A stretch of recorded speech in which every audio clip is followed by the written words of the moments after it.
पहली बार यहाँ पे फॉर्म भरने जा रहे हैं तो उनको यहाँ पे क्या करना है, न्यू पे क्लिक करना और यहाँ पे नो कर देना है। तो आपका रजिस्ट्रेशन वाला पेज यहाँ ओपन हो जाएगा। यहाँ पे अपना नाम लिखेंगे, father name, mother name, gender बताएंगे, बिहार के निवासी यस करेंगे, यहाँ से अपना कैटेगरी चुनाव करेंगे।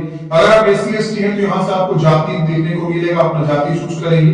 ईबीसी है तो यहाँ पे भी आपको जाति, बीसी का ऑप्शन में आपको जाति मिलेगा। ईडब्ल्यूएस में ये डिसेबल हो जाएगा, जनरल में डिसेबल हो जाएगा। जाति आपको अच्छे से देखना है कि आपका कौन सा जाति और यहाँ से अपना चुनाव कर लेना है। तो सभी जाति यहाँ पे आपको देखने को मिलेगा बीसी के अकॉर्डिंग। अब यहाँ बीसी में एक और ऑप्शन देखने को मिलेगा, क्रीमिलियर की नॉन क्रीमिलियर है।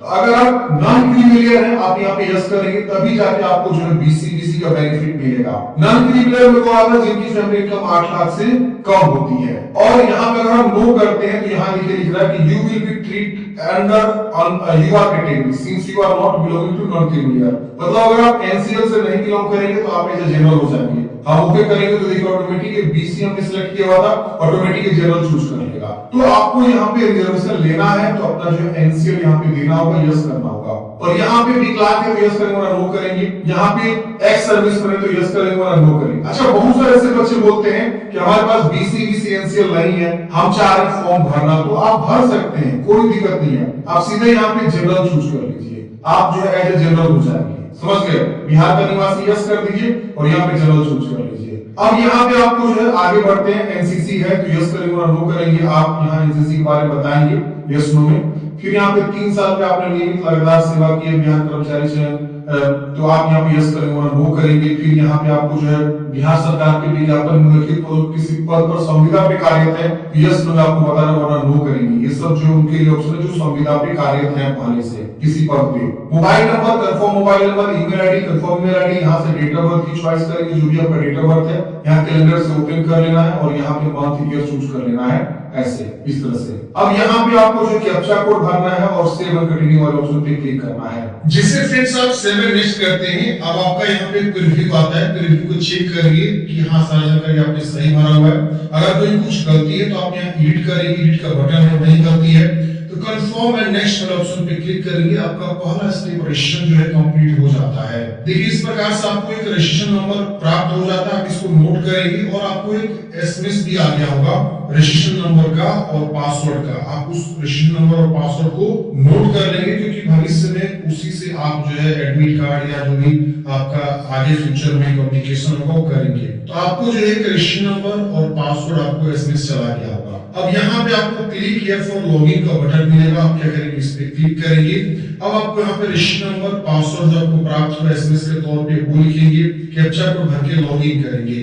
जैसे फ्रेंड्स आप लॉगिन करते हैं यहाँ पे आपको जो इस प्रकार से स्टेप्स आपको दिख जाते हैं। ये 6 स्टेप्स में आपको फॉर्म को कंप्लीट करना है। तो सभी स्टेप्स को समझाएंगे बारीकी से। आपको वीडियो अच्छा लगे तो लाइक कर देना है। देखिए यहाँ पे आपको पहले पूछ रहा है डोमिसाइल की जानकारी, तो इशू डेट ऑफ डोमिसाइल, निवास प्रमाण पत्र आपको यहाँ पे देना है। तो आप उसका सर्टिफिकेट, इशू डेट, सर्टिफिकेट का इशू नंबर और यहाँ पे आप किसके द्वारा बनवाए हुए हैं, आपके सर्टिफिकेट के नीचे साइन होगा।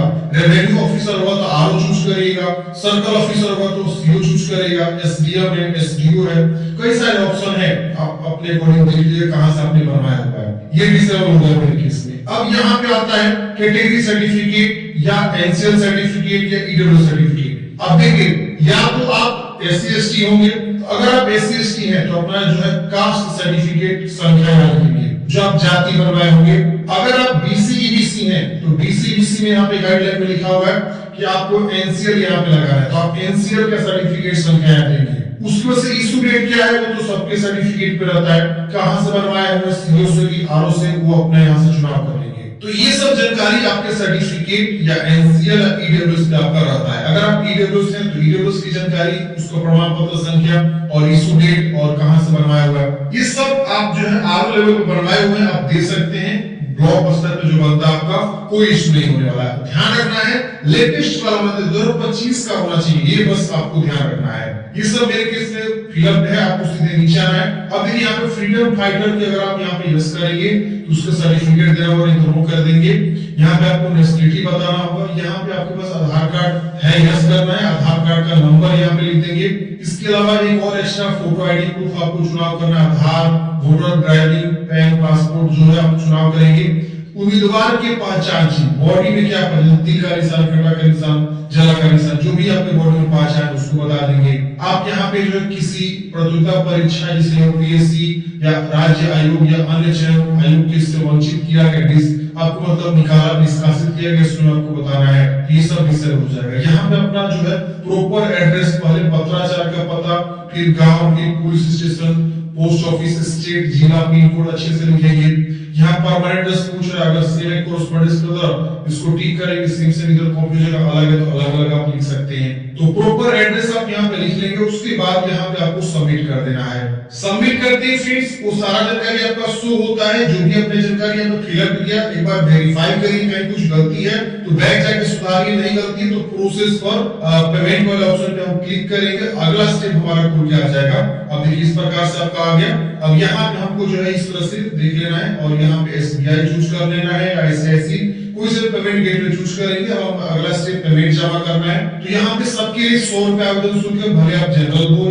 एससी हो, एसटी हो, अदर स्टेट हो, सबके लिए 100 रुपए। यहाँ पे प्रोसेस ऑनलाइन पेमेंट पे क्लिक करेंगे, ओके करेंगे, पेमेंट गेटवे आएगा। यहाँ पे आपके पास देखिए यूपीआई का ऑप्शन है, नेट बैंकिंग है, कार्ड का ऑप्शन है, कोई सा भी ऑप्शन का चुनाव करके आप पेमेंट जमा करेंगे। मैं क्यूआर कोड से पेमेंट जमा कर लेता हूँ। तो फ्रेंड्स हमने जो पेमेंट को सक्सेसफुली जमा कर लिया क्यूआर कोड के माध्यम से। यहाँ पे हमारा पेमेंट स्लिप आ रहा है, आप इसे प्रिंट कर लेंगे, उसके बाद से यहाँ पे सेव एंड नेक्स्ट पे क्लिक करेंगे। अगला स्टेप हमारा जो है एजुकेशनल क्वालिफिकेशन की जानकारी भरने का आ जाएगा। अब देखिए यहाँ पे आपको लिखना है 10th की जानकारी, तो 10th का सब्जेक्ट का नाम लिखेंगे, यहाँ बोर्ड का नाम लिखेंगे और यहाँ पे आपका जो है कुल अंक क्या था, जैसे आपका 500 का होगा और यहाँ प्राप्तांक में आपको बताना होगा कितना अंक आपको प्राप्त हो। मान लीजिए आपको 500 में 340 नंबर मिले तो आप 340 लिखेंगे, परसेंटेज ऑटोमेटिक आपको यहाँ पे लिख देगा। फिर उसका सर्टिफिकेट नंबर या मार्कशीट नंबर कोई एक लिखना है। देखिए यहाँ पे अगर आप मार्कशीट के अकॉर्डिंग जानकारी भर रहे हैं तो मार्कशीट का जो है यहाँ पे नंबर लिखेंगे, ऊपर भी सीरियल नंबर होता है वो लिख सकते हैं, कोई इशू नहीं है। और कब आपका मार्कशीट जारी हुआ है वो आप यहाँ बता दीजिए। अगर आप सर्टिफिकेट से जानकारी भर रहे हैं तो सर्टिफिकेट का जो सीरियल नंबर होता है वो लिख देंगे और सर्टिफिकेट कब जारी हुआ है उसके सर्टिफिकेट के नीचे में आपको डेट मेंशन रहता है, वो डेट यहाँ लिख देंगे।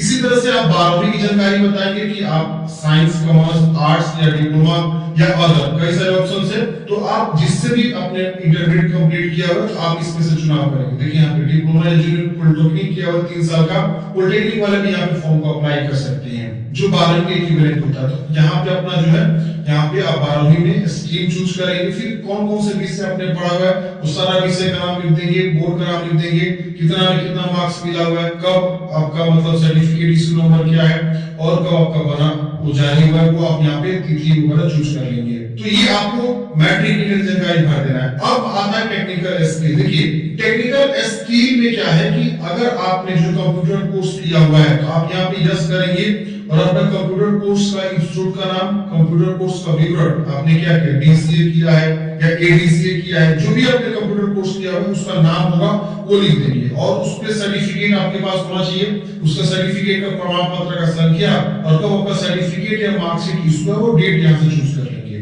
अगर आपके पास कंप्यूटर कोर्स नहीं है तो आप यहाँ नो करेंगे तो ये ब्लैंक हो जाएगा और सिर्फ आप मैट्रिक इंटर जानकारी भर के भी आप आगे सबमिट कर सकते हैं। लेकिन ध्यान रखिएगा, मैं बता दूं इसमें आप देखेंगे तो कई प्रकार के अलग अलग पद हैं कि अगर आप कंप्यूटर की जानकारी देते हैं तो आप लगभग सभी पद पे एलिजिबल हो जाते हैं, ठीक है। लेकिन अगर आप कंप्यूटर की जानकारी नहीं देते हैं, टाइपिंग की जानकारी नहीं देते हैं तो आप कुछ लिमिटेड पद के लिए एलिजिबल होते हैं। जैसे कि मान लीजिए जहां पे कंप्यूटर की जानकारी नहीं मांगा गया है, जहां पे टाइपिंग की जानकारी नहीं मांगा गया है, उसके लिए ही आप एलिजिबल होते हैं। और ऐसे ऐसे जो पद होते हैं वो 2 ही 3 पद हैं, जिसमें आपका सबसे पहला एक पंचायती राज विभाग के अंतर्गत वैकेंसी मैं आपको दिखा देता हूँ।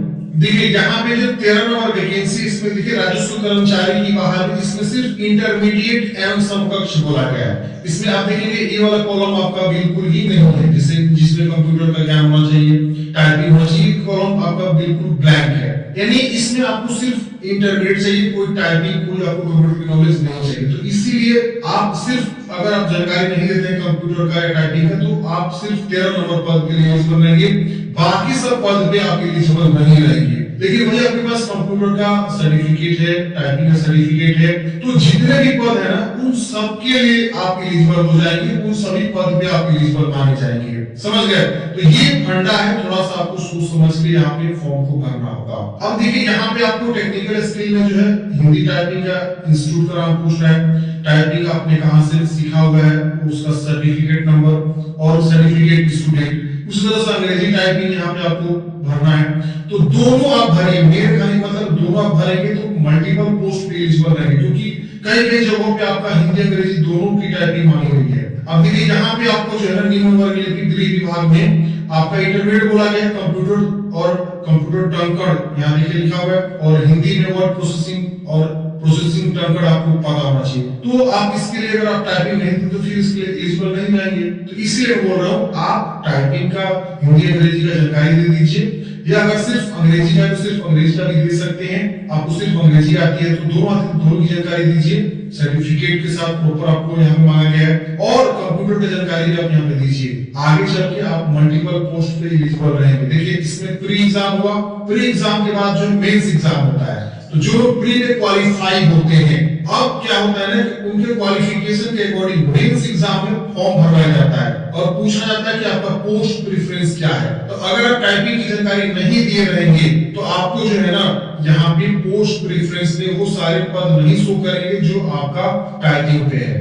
लेकिन अगर आप टाइपिंग की जानकारी दिए रहेंगे, कंप्यूटर कोर्स की जानकारी दिए रहेंगे, तो आपको मेंस के फॉर्म भरने जाएंगे तो वहां पे जितने भी पद है आपका शो करेंगे, जो टाइपिंग इंग्लिश और जो बिना टाइपिंग वाला वो भी आपका शो करेगा। तो ये चीज आपको ध्यान देना है, और आपको जो है सोच समझ के सही से फॉर्म को भरना है। मैंने जो भी आपको गाइडेंस बताया ना बिल्कुल जेन्युइन ऑथेंटिक जेन्युइन आपको गाइडेंस बताया हुआ है। अगर आप ये मेरा बात नहीं मानेंगे तो आगे चलकर पछताना होगा, बाकी आप समझ लीजिए। तो चलिए हम यहाँ पे जानकारी को ऐड करेंगे और उसके बाद से हम सबमिट वाले ऑप्शन पे क्लिक करेंगे। सबमिट करते हैं फ्रेंड्स, जानकारी लिख के जिस आप सबमिट करेंगे, अगला स्टेप आपका फिर से जो प्रीव्यू आएगा, सब चीज सही है तो आप यहाँ पे सीधे से नेक्स्ट करेंगे।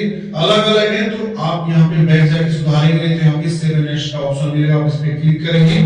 अगला स्टेप आपको फोटोग्राफ अपलोड करना है, तो पासपोर्ट साइज कलर फोटोग्राफ 20 से 50 के बीच चाहिए, जो कि 1 महीने से ज्यादा ओल्ड नहीं होना चाहिए। 200 बाय 230 पिक्सल का यहाँ पे बोला गया है। आप यहाँ फाइल को चूज करके यहाँ ऊपर में फाइल चूज करना है और आप यहाँ चूज कर लेंगे। फिर यहाँ पे आपको अंग्रेजी सिग्नेचर अपलोड करना है, 10 से 20 केबी के बीच होना चाहिए, और यहाँ हिंदी सिग्नेचर 10 से 20 केबी के बीच। आप यहाँ चूज करके सबमिट करेंगे। अगला स्टेप आपका प्रीव्यू आएगा, प्रीव्यू चेक करेंगे कहीं कुछ गलती तो नहीं, अगर गलती है तो आप उसको सुधारेंगे, नहीं गलती है तो सबमिट करेंगे। तो हम डिक्लेयर करेंगे, यहाँ पे फाइल सबमिट पे क्लिक करेंगे, ओके करेंगे, हमारा जो फॉर्म क्या हो जाएगा, फाइल सबमिट हो जाएगा। ये देखिए फॉर्म फाइल सबमिट हो गया। अब यहाँ पे आपको जो है ना click here for reload page, जहाँ पे application has been submitted successfully, आपका मतलब यहाँ पे एप्लीकेशन जो है सबमिट हो चुका है सक्सेसफुली। अब यहाँ पे क्लिक करेंगे तो ये देखिए इस प्रकार से जो है आपका ये रजिस्ट्रेशन नंबर, यहाँ पे आपका फॉर्म आईडी, पासवर्ड सब शो हो जाता है। नीचे आएंगे तो यहाँ पे प्रिंट एप्लीकेशन स्लिप और पेमेंट